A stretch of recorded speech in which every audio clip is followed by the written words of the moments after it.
nous allons continuer cette émission et je vais vous montrer d'ailleurs ce qui se passe dans le Vatican, comment le diacre principal du pape a invoqué Lucifer en pleine réunion, et cela est tellement choquant. Il parlait en latin, mais ça a été traduit. Vous allez voir ce qui se passe, comment ils invoquent Lucifer, une invocation publique de Lucifer dans une de leurs messes noires, une messe pascale, soi-disant. Et voilà, donc sans plus tarder, je vous montre.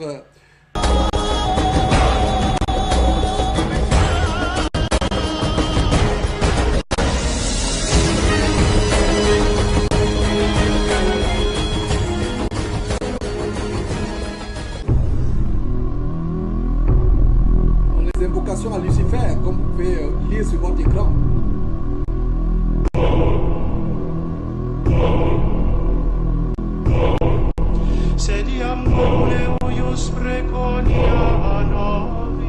La guerre de Dagon, le chapeau que vous venez de voir. Dans quelques moments, le diable va invoquer Lucifer, Satan. Qu'est-ce qu'il dit? Vous pouvez lire. Lucifer, enflammé, trouve la race humaine. Je dis, oh Lucifer, qui ne sera jamais vaincu. Christ est ton fils, qui est venu de l'enfer, a répandu sa lumière, paisible et est vivant et règne dans le monde sans fin. Allez, regardez ce qu'il dit en latin. En latin, voilà ce que c'est.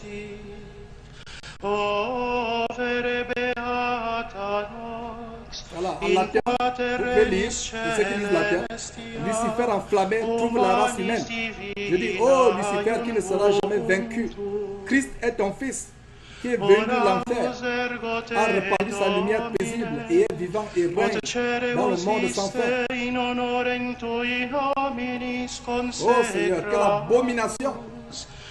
Sortez de ce milieu, mes frères et sœurs. Sortez de ces abominations. Les choses abominables qui sont attribuées à Dieu. Dieu n'y est pas.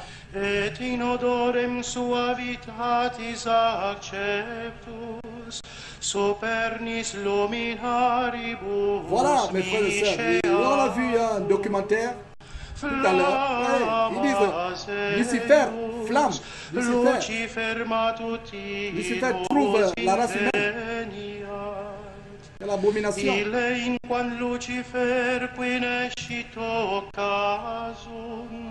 Oh, Lucifer qui ne sera jamais vaincu. Quelle abomination. Il répète, Christ est ton fils. Christ n'est pas le fils de Lucifer. Bande de satanistes.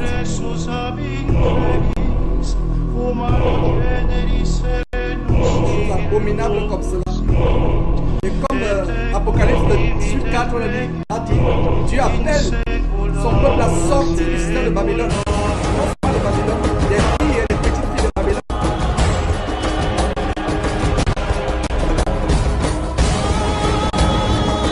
Connaissez la vérité et la vérité pour moi.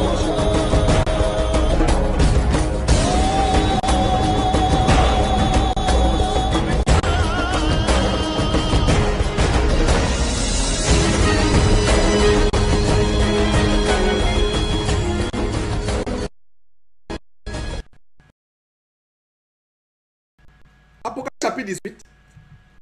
Voilà ce qui arrivera à ce système apostate, à cette église abominable, prostituée. Le système catholique avec ses petites filles, arrière-petites filles, qui sont les églises du mouvement évangélique telles que Impact Centre Chrétien, Paris Centre Chrétien, Charisma, toutes les églises, peut-être l'église luthérienne, toutes ces églises-là, on va vous montrer, on a les documents. Et en parlant de Impact Centre Chrétien, nous avons vu qu'elle est homologuée par la célèbre FPF, la Fédération protestante française.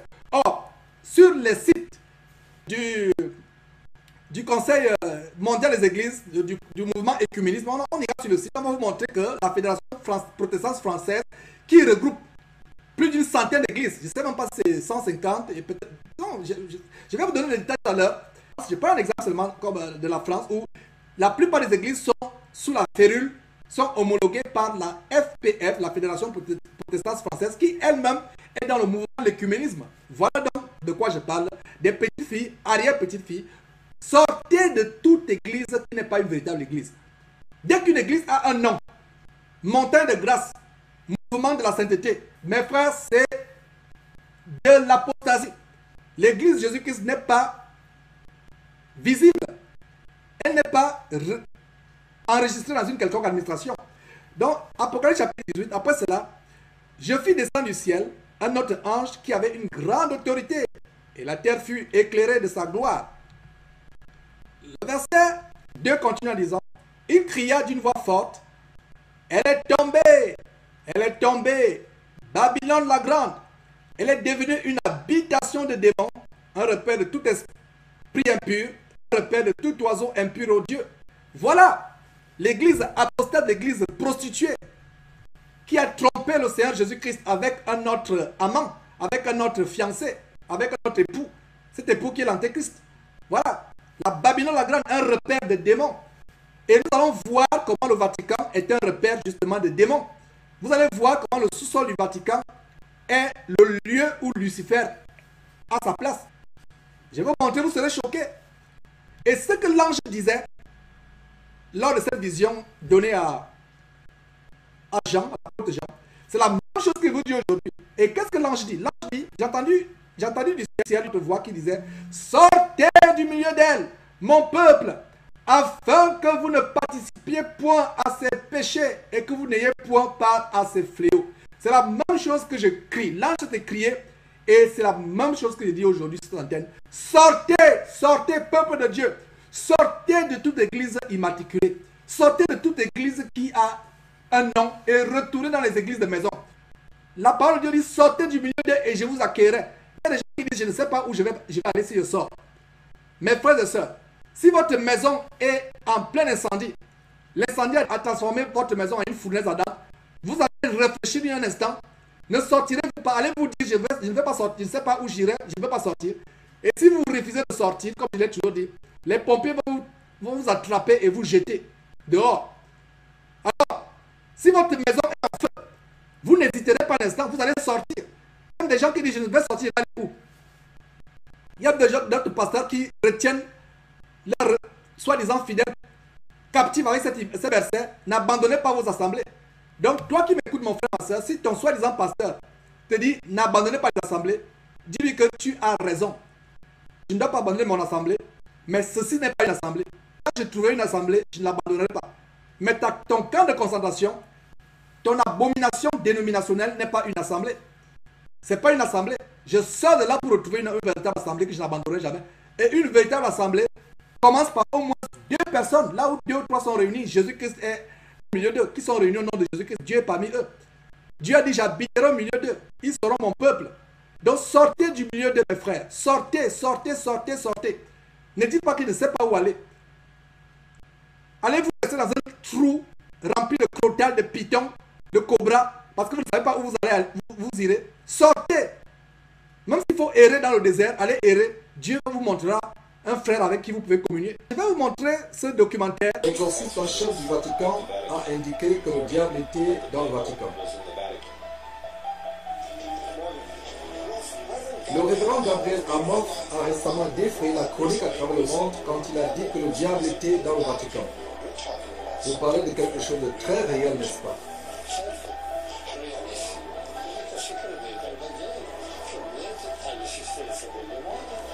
Absolument très réel. S'agissant de la présence du diable dans le Vatican, il a dit que ce n'est pas surprenant. Il a déjà eu à pratiquer un exorcisme sur un autre exorciste. La première chose que nous devons faire si nous voulons savoir si le diable est au Vatican est de faire un tour dans le sous-sol du Vatican. Comme nous arrivons en dessous du Vatican, nous voyons qu'il est établi selon un certain nombre de pièces marquées par des lettres, comme nous pouvons le voir dans cette partie de la carte. Maintenant, nous allons explorer quelques-unes des pièces de cette carte. Commençons par la lettre C, ici. Et comme nous regardons dans cette salle, nous voyons que c'est un mausolée de Lucius Tullius Zettius. Le Vatican explique que cette salle a été utilisée pour des offrandes aux morts. Nous lisons vue de la façade nord et sol en mosaïque. Dans les coins de la mosaïque au sol, il y a 8 carrés de marbre avec des trous circulaires à travers lesquels les offrandes aux morts ont été versées au cours des rites funéraires réalisés dans la chambre funéraire. Nous avons donc ici une pièce où les offrandes sont faites aux morts. C'est assez commun dans le catholicisme. Maintenant, si nous regardons dans la chambre d'à côté, la salle E, nous voyons là, dans cette pièce, qu'ils ont un vase qui a l'image d'une méduse. Donc ici sur le Vatican, nous avons une méduse. Et puis nous nous sommes posé cette question. Il s'agit d'un vase et pourtant il est conservé sur le Vatican. Cela aurait pu être facilement enlevé. Si le Vatican était une église sainte, on pourrait penser qu'ils auraient pu l'enlever. Vous pensez que dans le sous-sol du Vatican, ils auraient des choses qui sont sacrées au Christ et non pas des dieux étrangers, non pas les idoles et les images de dieux étrangers. Maintenant, comme nous descendons dans la salle H, nous voyons là que c'est un mausolée qui est l'un des plus grands et des plus luxueux mausolées dans le sous-sol du Vatican à la basilique Saint-Pierre. Il est dit qu'il a été construit au début de la deuxième partie du IIe siècle, pendant le règne de l'empereur Marcus Aurelius, et appartenait à la franchise de l'importante famille Valérie. Et comme nous sommes dans ce mausolée, nous voyons qu'il y a un bon nombre d'idoles de l'ancien empire romain. Et nous nous sommes demandé pourquoi donc garder ces idoles sous la basilique Saint-Pierre. On pourrait penser que s'ils étaient les chrétiens, ils auraient dû enlever tout cela. Je ne peux pas imaginer quelqu'un qui a une véritable église et qui garde des idoles dans leurs églises. Spécialement les idoles païennes, surtout laissées depuis l'ère païenne révolue. Mais ici nous avons dans le sol du Vatican beaucoup d'idoles païennes qui sont gardées sous la basilique Saint-Pierre. Voici une idole. Le Vatican affiche une tête d'un enfant en stick doré. Une mèche de cheveux typique d'un initié dans le culte d'Isis est visible. Et si nous regardons, voilà, c'est l'idole d'un enfant qui est ici dans le culte d'Isis. Et si nous regardons dans cette salle, nous voyons que certains stocks décorent les murs. Et si nous avons la personnification de Saïnis, et rappelez-vous dans le livre de l'Apocalypse, où il est dit que la bête sort de l'océan. On se pose la question, pourquoi le Vatican a-t-il des dieux étrangers sous sa basilique? Pourquoi les protège-t-il si c'était une vraie église? Il ne pouvait pas le faire même pour des raisons artistiques, en particulier avec des mauvaises choses qui s'y passent. Et comme le prêtre l'a dit précédemment, le mal existe bel et bien dans le Vatican, le diable est réel. Mais l'hypocrisie de tous ces éléments, c'est qu'ils ont toutes ces images maléfiques et ces idoles dans le sous-sol du Vatican, à la basilique Saint-Pierre. Nous voyons aussi des figures de génies avec les ailes de chauve-souris qui sont également représentées sur les murs. Encore, ceci est censé être une église sainte et un saint lieu.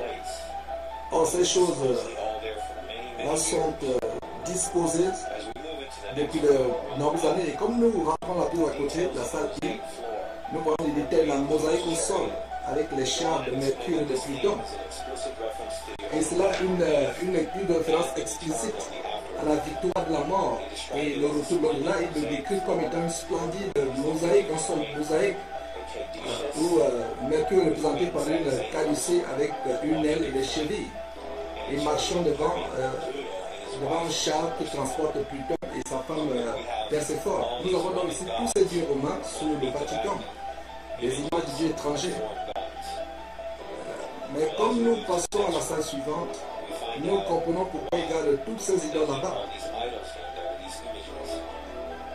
Comme nous passons à la pièce 1, ainsi nous voyons qu'il y a, nous avons dans le champ de tous les champs. Sur le mur, il y a une représentation de Lucifer qui est le porteur de lumière, l'étoile du matin, à l'opposé de la paroi qui est un dessin de Vespère, l'étoile du soir, les symboles cosmiques du cycle de la vie humaine. Nous avons découvert que quand vous arrivez à la salle 1, là nous avons la représentation claire de Lucifer dans le sous-sol du Vatican à la basilique Saint-Pierre. Nous nous sommes donc demandé pourquoi garde-t-il cette image de Lucifer dans le sous-sol du Vatican?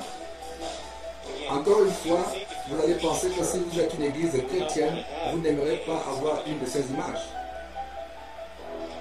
Nous savons qu'ils vont dire, oh, nous gardons parce que c'est un patrimoine de l'UNESCO ou quelque chose comme ça. C'est toujours leur excuse. L'enregistrer pour l'amour de l'art. Mais pour le vrai chrétien, ce n'est pas une excuse. Car nous savons si vous donnez la gloire et de la propagande aux fausses dignités, aux faux dieux païens, que faites-vous? Vous êtes en réalité en train de soutenir le royaume spirituel du mal. Cela ne peut pas venir de Dieu. Et vous prétendez par exemple être une véritable église. Et vous, de quel exemple donnerez-vous? L'exemple de fait de représentation de Lucifer dans le sous-sol du Vatican depuis des centaines d'années.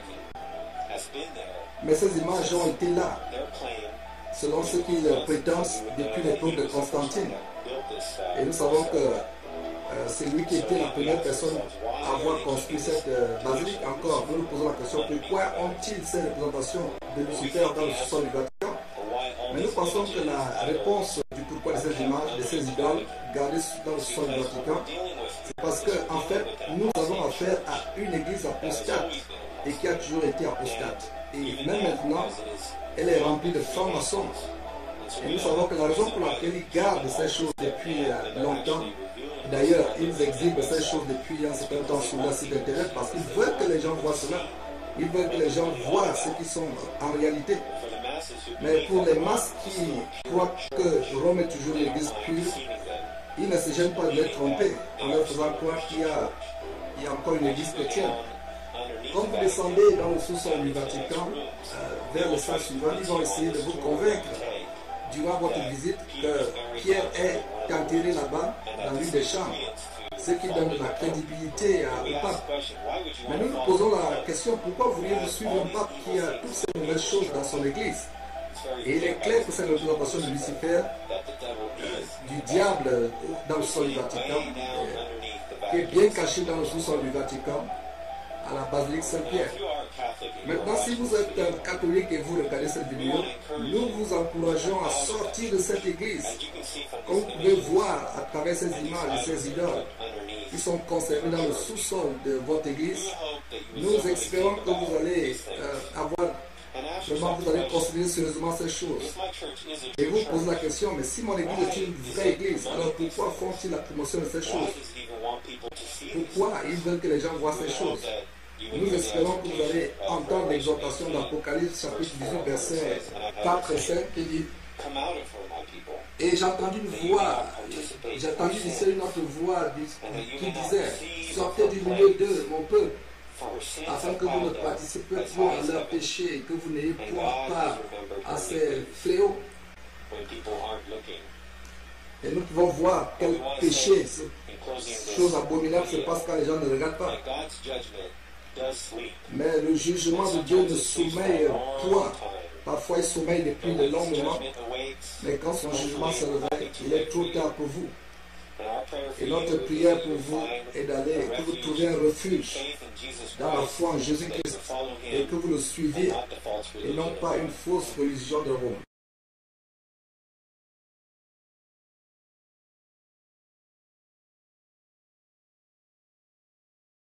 Et voilà, mes frères, des choses que nous montrons afin que le peuple de Dieu soit édifié. Nous devons connaître ces choses. Et nous allons poursuivre cet article.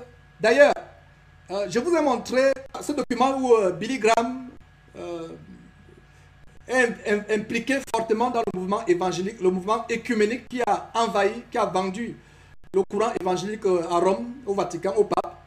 Et il y a ce document que nous allons suivre. D'ailleurs, je reviens encore sur cette messe noire où ils sont en train de rendre le culte à Satan, à Lucifer. Vraiment, ça m'a tellement choqué d'entendre ces choses. Ça m'a choqué. Et c'est vraiment terrible, ces choses que nous montrons. Et vous savez, vous qui êtes catholique, il n'y a plus d'excuses. Vous pensez que vous êtes dans une religion, dans une église pure, sans tache ni ride. Vous êtes dans une grosse abomination. En fait, c'est Lucifer qui est dedans. Et je pense qu'on a monté abondamment de documents pour prouver cela. Donc, nous allons continuer avec ce document. Et c'est par là où on va transiter maintenant pour évoluer à d'autres sujets tellement importants. Le pape qui renie Jésus-Christ comme sauveur. Le pape renie Jésus-Christ, non seulement le pape, mais aussi ce célèbre homme, célèbre entre guillemets, du mouvement évangélique américain, Billy Graham. Le mouvement œcuménique compromettre la vérité pour une fausse unité. Voici une citation du pape Jean-Paul II disant que vous pouvez être sauvé sans pour autant reconnaître Jésus-Christ comme sauveur. Ce sera dans la sincère pratique de ce qui est bien dans leur propre religion et tradition et en suivant ce que leur propre conscience leur dicte que les membres d'autres religions répondent positivement à l'invitation de Dieu et reçoivent le salut en Jésus-Christ, même s'ils ne le reconnaissent pas ou ne l'admettent pas comme leur sauveur. Ça, c'est Jean-Paul II. Voilà, que disent les Écritures? Il n'y a de salut en aucun autre, car il n'y a sous le ciel aucun autre nom qui a été donné parmi les hommes par lequel nous devons être sauvés. Actes chapitre 4, verset 12. Jean chapitre 14, verset 2. Je suis le chemin, la vérité, la vie. Nul ne vient au Père, nul ne va au Père que par moi. Voilà, Billy Graham, l'une des plus grandes figures, les figures les plus respectées du mouvement évangélique aux États-Unis. Voilà ce qu'il a dit, cet homme. Et c'est une citation. J'avais l'habitude de croire que les païens des pays éloignés étaient perdus et se dirigeaient en enfer. Je ne le crois plus. Je pense qu'il y a d'autres voies pour reconnaître l'existence de Dieu. Mais que dit l'Écriture? Matthieu 7, 14. Mais étroite est la porte, resserré le chemin qui mène à la vie, et il y a peu qui les trouvent. Voilà. Là est une sincère tentative de compromettre la parole de Dieu. Éphésiens chapitre 5, verset 11. N'ayez point part aux œuvres infructueuses des ténèbres, mais condamnez-les. Donc en 1986, Jean-Paul II, dans le concile d'Assise, a réuni les leaders religieux à travers le monde, les spiritistes, les animistes, les bouddhistes, les hindous, les indiens aux États-Unis, les natifs américains. Ils ont arpenté le podium et devant le micro, ils priaient pour le même Dieu selon eux. Et ils priaient pour une énergie mondiale qui devait apporter la paix. Et Jean-Paul II a permis à son ami, le Dalai Lama, de mettre un Bouddha, une statue sur le podium. Et il est en train de faire des incantations, des invocations. Voilà.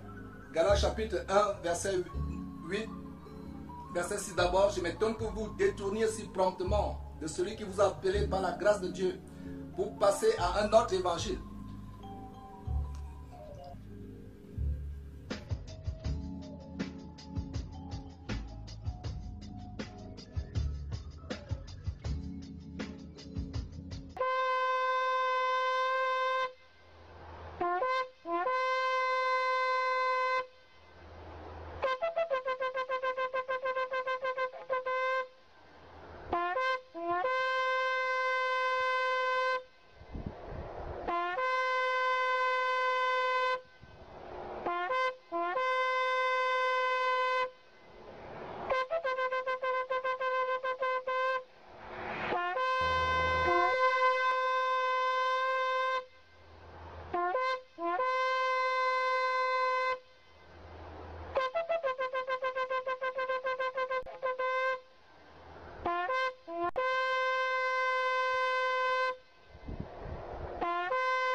Your Holiness, may I present Archbishop Kayang Barsamian, Primate of the Eastern Diocese of the Armenian Church in America. According to ecumenical protocol, the Eastern Orthodox would be first in order, as they are, of course, first in priority in the Catholic Church's ecumenical responsibility. Holiness, may I present Archbishop Yichen Akachi, the legate and ecumenical officer of the Eastern Diocese of the Armenian Church in America and president of the National Council of Churches in the United States. Holiness, may I present Reverend Dr. Donald McCoy, representing the presiding Bishop Mark Hansen of the Evangelical Lutheran Church in America.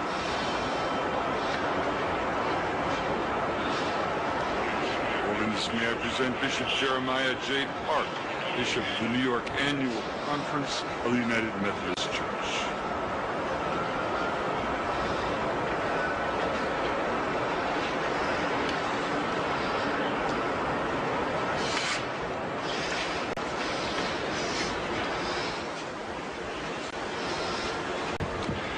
Your Holiness, may I present Reverend Wesley Granberg Michelson, the General Secretary of the Reformed Church in America.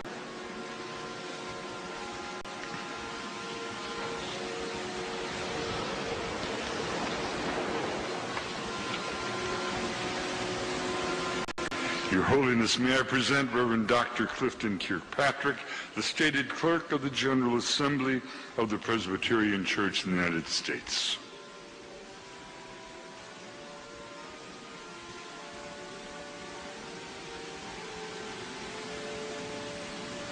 Your Holiness, may I present Reverend Dr. William J. Shaw, President of the National Baptist Convention, United States.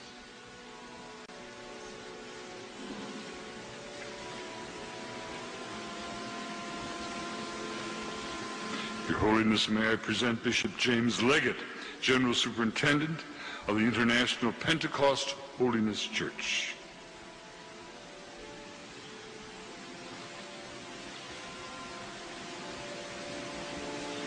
Your Holiness, may I present Dr. Leith Anderson, President of the National Association of Evangelicals.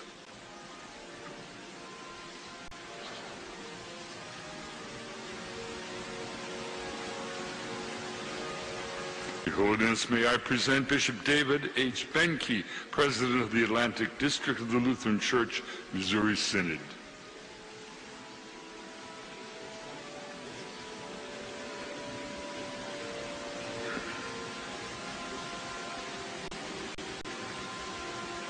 Your Holiness, may I present Reverend Dr. A.R. Bernard Sr., President of the Council of Churches of the City of New York.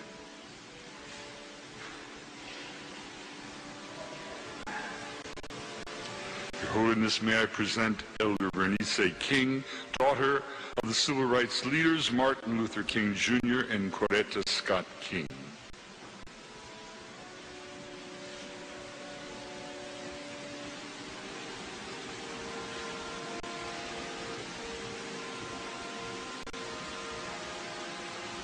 Your Holiness, may I present Reverend Jimmy Song Jilim, Executive Director of the Council of Churches of the City of New York.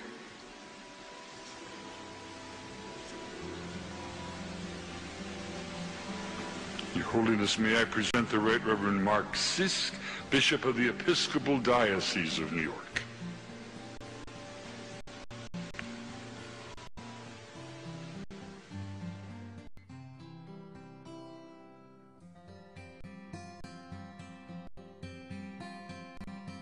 And I saw what looked like a sea of glass mixed with fire, and standing beside the sea, those who had been victorious. They held harps given them by God, and they sang the song of Moses and the song of the Lamb. And they sing the song of Moses, the servant of God, and the song of the Lamb.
Voilà mes frères, nous sommes de retour après ce clip qui vous montre vraiment l'apostasie de l'écuménisme. Voilà donc un pape qui a en train de recevoir les leaders religieux à travers le monde. Comment ils se prosternent, et c'est ce que je vous disais. Ils se prosternent chacun devant ce monsieur qui est derrière l'abomination catholique. Il se prosterne, mais lui ne se prosterne devant personne. Et comme je vous le disais, je n'ai jamais vu le pape baisser la tête, se prosterner devant qui que ce soit. Aucun pape. Si vous avez une image, une photo ou une vidéo, le pape se prosterne devant qui que ce soit, faites-moi signe. Même les présidents des pays les plus puissants du monde, l'Angleterre, la France, le Japon, la Chine, la Russie, les États-Unis surtout, tous se prosternent devant le pape. Que ce soit les leaders politiques, que ce soit les leaders de la finance, ils se prosternent devant le pape. Ce n'est pas vraiment... ce n'est pas un hasard. Ce n'est pas un hasard, c'est quelque chose de spirituel. Et nous montrons ces choses pour vous ouvrir les yeux, pour vous dire que mes frères et sœurs, faisons attention. Nous devons sortir effectivement. Il y a Serge qui dit, frère Jean, j'ai vu la fille de Martin Luther King faire allégeance au pape. Et effectivement. Et laissez-moi vous dire que pour vous qui ne connaissez pas qui est le véritable Martin Luther King Jr., mes frères, vous me voyez sourire. Oh mes frères et sœurs, faites vos recherches. Allez faire vos recherches, vous allez découvrir ce qu'il y a derrière. Ces gens qui sont idolâtrés. C'est le cas avec Desmond Tutu dernièrement, on a montré Desmond Tutu en train de cautionner l'homosexualité, en train de dire qu'il préférerait 100 fois passer son éternité en enfer que d'adorer un Dieu homophobe. Voilà, un Dieu homophobe qui dit en Lévitique chapitre 18 et en Romains chapitre 1 que l'homosexualité n'est pas une bonne chose. Donc voilà, c'est des choses que nous montrons afin que le peuple de Dieu soit délivré. Ne vous y trompez pas. Ces personnes célèbres dans le monde, un véritable homme de Dieu ne sera pas célèbre, ne sera pas adulé par le monde. Oui, les journaux en parlent, les télévisions en parlent. Quand vous commencez à être célèbre, posez-vous la question. La compromission est entrée dans le cœur de beaucoup de chrétiens, dans beaucoup de mouvements. Nous devons exposer ces choses. Nous allons continuer avec cet article. Et d'ailleurs, c'est pour vous montrer, d'ailleurs c'est un blog et j'ai réuni beaucoup de blogs qui nous ont vraiment aidé dans la préparation de cette émission. Et d'ailleurs, ça c'est le blog de Claude Lamontagne, qui parle abondamment sur l'écuménisme. Donc je vous recommande son blog. Vous pouvez taper Claude Lamontagne. Et il a des informations importantes par rapport au mouvement de l'écuménisme. Et nous pouvons lire ici. Vous trouverez ici une liste d'organisations écuméniques et une liste de leurs membres. Voici votre église peut-être, voilà, votre église peut-être fait partie de ce mouvement sans que vous le sachiez. La parole est claire que dans les derniers temps, Satan réunira toutes les religions du monde pour recevoir toute l'adoration. La parole nous met en garde contre ceux qui s'en tiennent à ces choses ou alors qui ne s'en tiennent pas à l'enseignement de notre Seigneur Jésus-Christ. Voilà exactement, cet homme est en train d'écrire exactement ce que je vous dis derrière cette trompette presque tous les jours.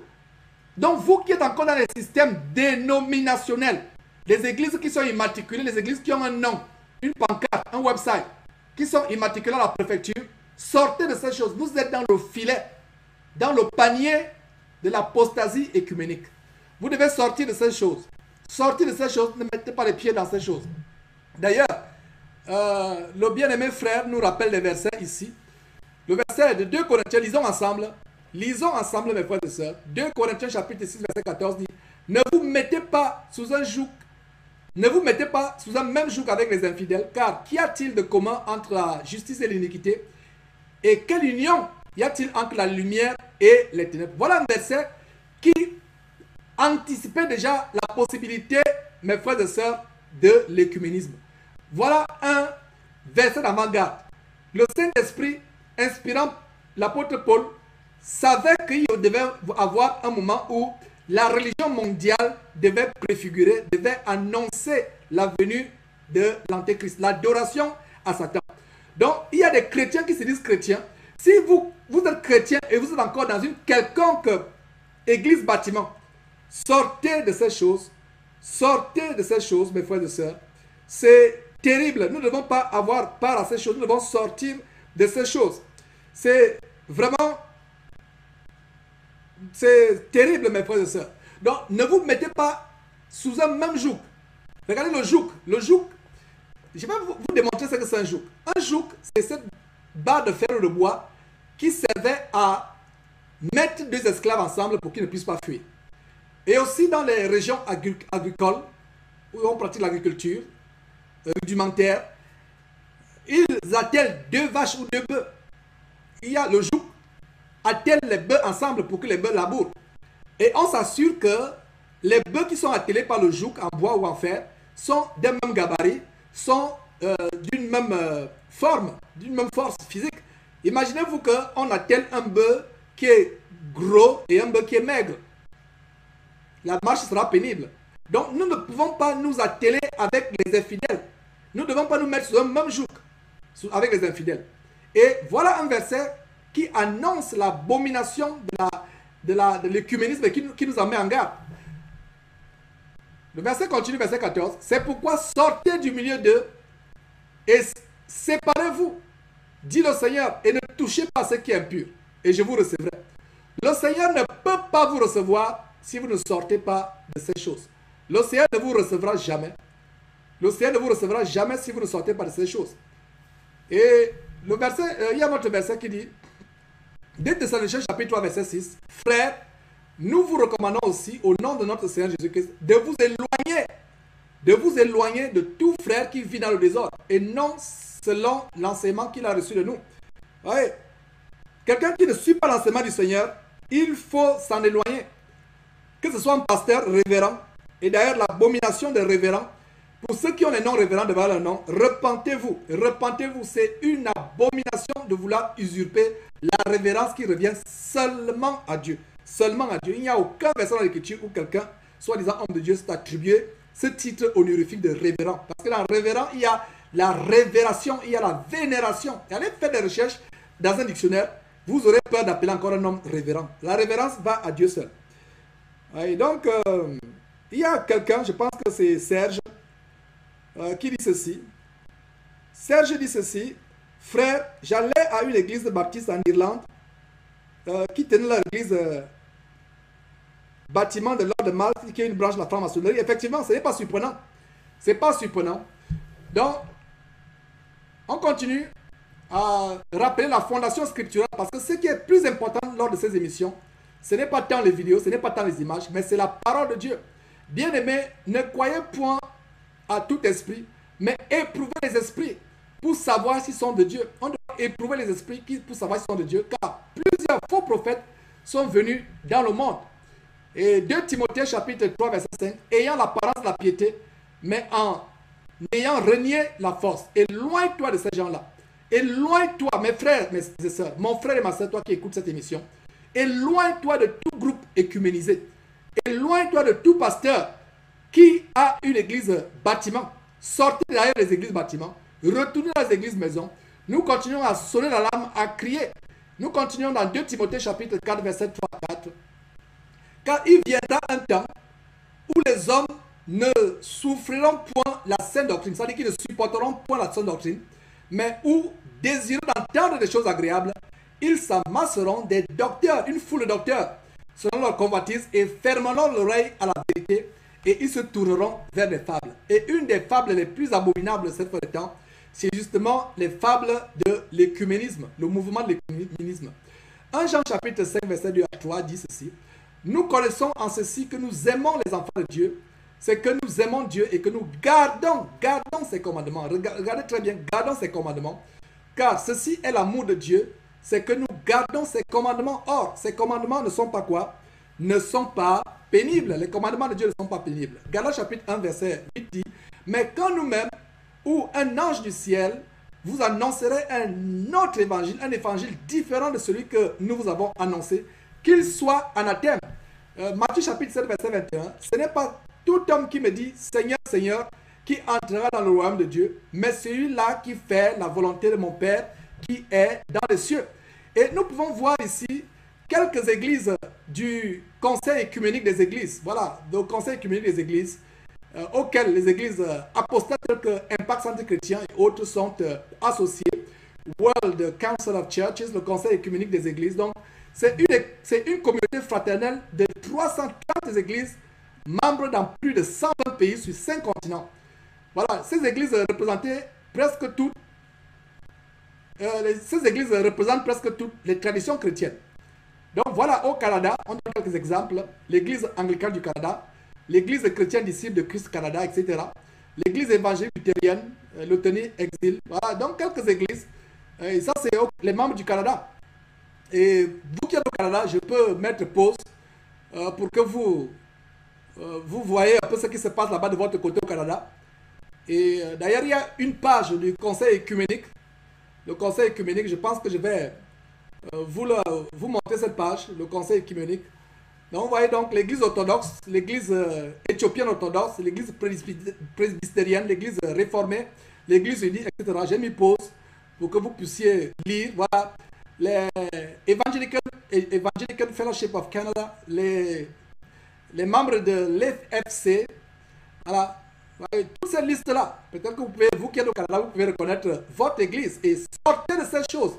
Sortez de toute église bâtiment. Sortez de toute église dénominationnelle. Dès qu'une église a une dénomination, c'est déjà elle a déjà la marque de l'apostasie. N'importe quel nom. Si une église a un nom, vie profonde, mouvement de sainteté de ceci, cela, une église qui a un nom a déjà, mes frères et sœurs, les marques de l'apostasie. Qu'elle s'appelle fleuve de bénédiction, rivière de grâce, montagne de feu, elle porte la marque de l'apostasie. Donc on sort de ces choses, on ne participe pas à ces choses. Voilà, toujours au Canada, les églises du Canada qui font partie du World Evangelical Fellowship, WEF, voilà, la liste est longue. Et nous devons sortir de ces choses, ne pas prendre part à ces abominations, à ces apostasies. Et c'est la volonté de Dieu, voilà, le conseil écuménique atlantique, ouais, c'est tellement tout ça, l'écuménisme, le conseil écuménique des chrétiennes, des chrétiens du Canada, voilà, c'est, oh mes frères et sœurs, c'est terrible. Et les versets bibliques qu'on a lus dans cet article du blog du frère, La Montagne, c'est la version d'Osterval révisée 1996.